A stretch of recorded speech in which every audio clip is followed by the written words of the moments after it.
నమస్కారం. నా పేరు Sriram Sharma. Madhya Pradesh high court indoor police కమిషనర్కి court ధిక్కరణ నోటీసులు ఇవ్వడం జరిగింది. కారణం ఏంటంటే, ఒక హెరాస్మెంట్ కేసులో హైకోర్టు ఇచ్చిన ఆదేశాలను సదరు పోలీస్ కమిషనర్ ఇంప్లిమెంట్ చేయనందుకు కోర్టు ధిక్కరణ నోటీసులు ఇవ్వడం జరిగింది. ఒక గవర్నమెంట్ స్కూల్లో ఒక గర్ల్ స్టూడెంట్ని బట్టలు విప్పి తిప్పిన కేసులో కోర్టు ఇచ్చిన ఆదేశాలను ఆచరించలేదని కోర్టు ధిక్కరణ నోటీసులు ఇవ్వడం జరిగింది.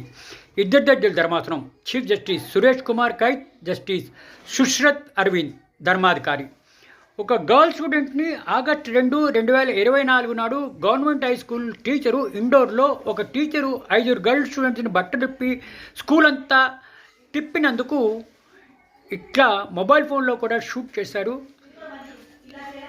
ఇది చాలా సీరియస్గా తీసుకుంది. ఆగస్టు 30, 2024 నాడు హైకోర్టులో పిల్ ఫైల్ చేశారు దీనిపై చర్యలు తీసుకోమని. కోర్టు ఆదేశాలు ఇచ్చినా కూడా స్కూల్ ప్రిన్సిపల్ యాక్షన్ తీసుకోకపోవడంతో కంటెంప్ట్ ఆఫ్ కోర్ట్ అనుసరించి నోటీసులు ఇవ్వడం జరిగింది. ఇట్లా టీచర్ ఇల్లీగల్ యాక్ట్ చేసినందుకు section 76 assault of a criminal force to women, 79 ఇట్లా స్త్రీలను అవమానపరిచినందుకు క్రిమినల్ కేసు రిజిస్టర్ చేసింది. ఇంత చేసినా పోలీసులు తమ రిపోర్ట్ సబ్మిట్ చేశారు. అసలు టీచర్దే తప్పు లేదు ఇటువంటి సంఘటన అని చెప్పేసి, ఏమీ జరగలేదు అని రిపోర్ట్ చేస్తే హైకోర్టు చాలా సీరియస్గా తీసుకుంది.